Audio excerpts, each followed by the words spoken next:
амбулаториялық тегін дәрі-дәрмектерді қалай айтуын айтып беремін.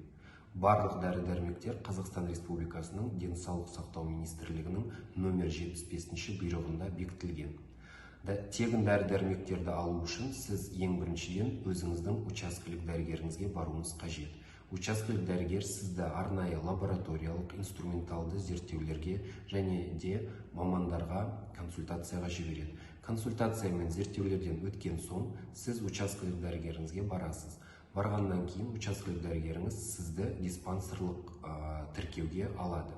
Диспансерлық тіркеуге алынғаннан кейін сіз арнайы тегін түрде рецепт аласыз. Рецептпен емхананың ішіндегі дәріханаға барып өзіңіздің дәрі-дәрмегіңізді ала аласыз.